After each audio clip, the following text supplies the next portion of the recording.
So you're a player of the classic chess game and you're getting a little bored with it. Well, last man standing chess is the game for you then. It's the same game with a different twist. The attacker does not always win, and it's not over until it's over. So keep watching and I'll tell you all about it. The game of chess in its current form is over 1,000 years old. It originated in medieval times during feudalism, and the king at that time reigned supreme, and it was the job of all of his underlings to protect his sorry, useless butt at all costs. Well, usually that was the case. You had some good kings, but a lot of them were just, spoiled brats that, weren't really worth protecting. But anyway. However, there are some realities of war that chess does not address. Namely, just because a warrior ranks higher doesn't mean he will win a fight. Also, just because the king dies doesn't mean that the war is over. If anything, quite the opposite. So, how do you account for these realities of war in the game of chess and make it a little funner in the process? Well, by adding some extra layers of complexity. You make it a little more fun without making it so complicated that it gets to be a headache to play. Aside from a standard chess set, you'll also need a standard set of playing cards. So if you can play games like poker, rummy, or more importantly, war, if you've ever played that, you can play this version of chess. In this game, all chess piece placements are the same, all movements are the same. Here's the difference. First of all, what happens when you attack another piece? It's not just an automatic win because you scoot your piece across the board and knock the other one out of its place. It's not like that. Also, what happens when the king is killed? With classic chess, when the king is cornered and he has nowhere to go, well, you have him in checkmate and that's the end of the game. Not in this game. In this version of chess, each piece has a numeric rank or level associated with it. The higher the level, the stronger of a warrior that this piece is, and the more likely it is that it will win a battle with another piece. That sounds familiar, right? If you've played World of Warcraft or some of those other games. So here are the ranks and my attempt at a rationalization. You don't have to agree with the rationalization, but at any rate, the ranks are what they are. If you want to change it when you play, that's totally up to you. I'm not telling you what the rules are. I'm just telling you what I think the rank should be. Key is that your opponent agrees on what the rank should be. Alright? So a king, I give him a rank of 2. Just because he's king doesn't mean he's a good warrior. If he ever was, he's now so old or spoiled by the privilege of being king that he's lost his edge.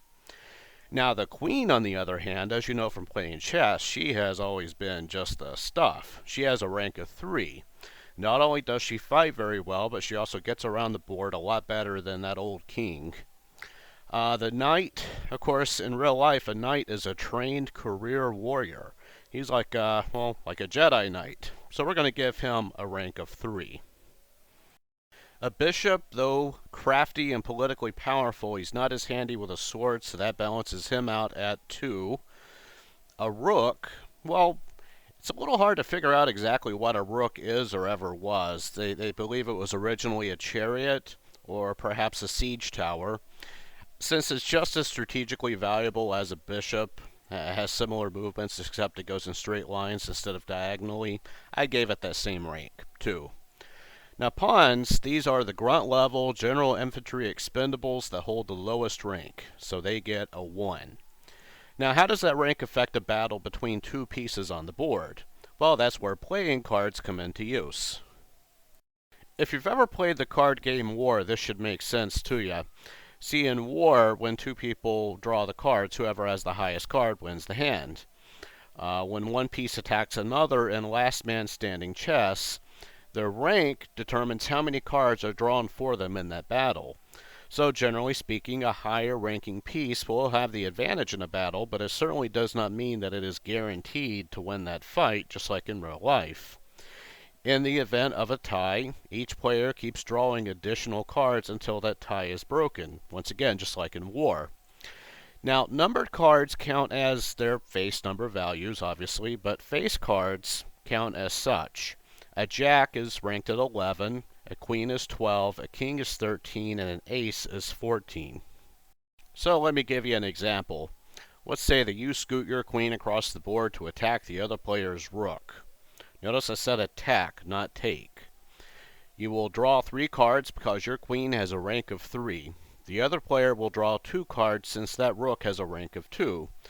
Now, whoever has the highest total wins the battle. So if your queen draws a 4, a 2, and a king, her total number is 19.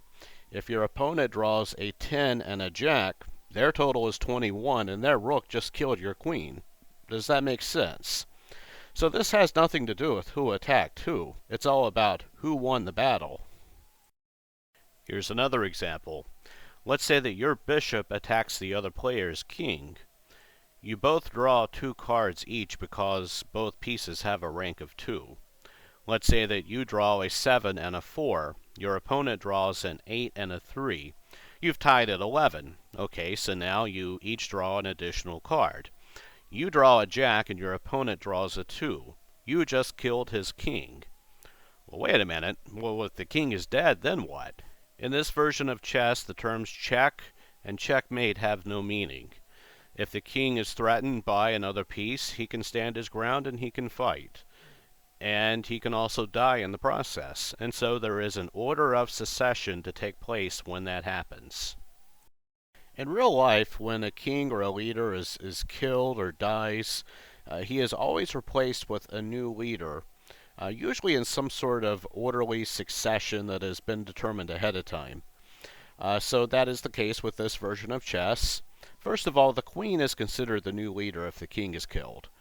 She retains her rank, all of her movement, everything. And if there's more than one queen, they're actually considered co-rulers with her. Now, if all queens are killed, you must select a bishop or a rook to become the new king. You'll actually switch the pieces on the board, and the piece will take the movements of that king, 1 square at a time in any direction. Now, if there are no bishops or rooks, a knight must become the new king.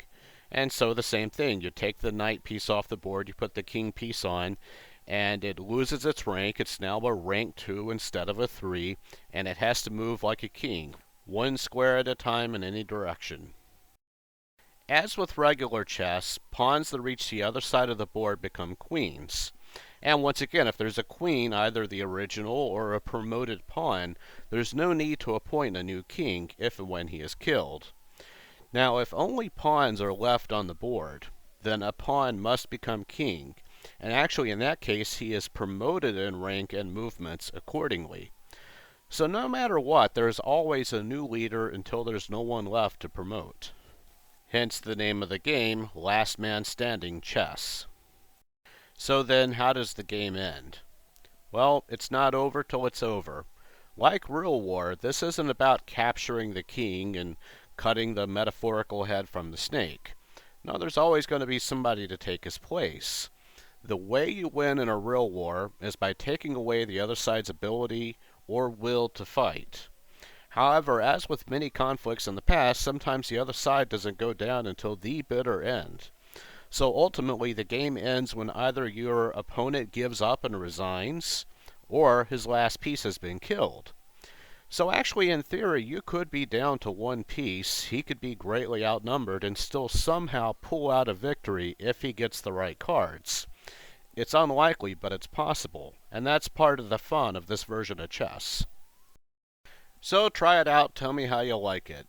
And if you do like it, be sure to tell others about it and send them the link to this video. So, thanks for watching and see you next time.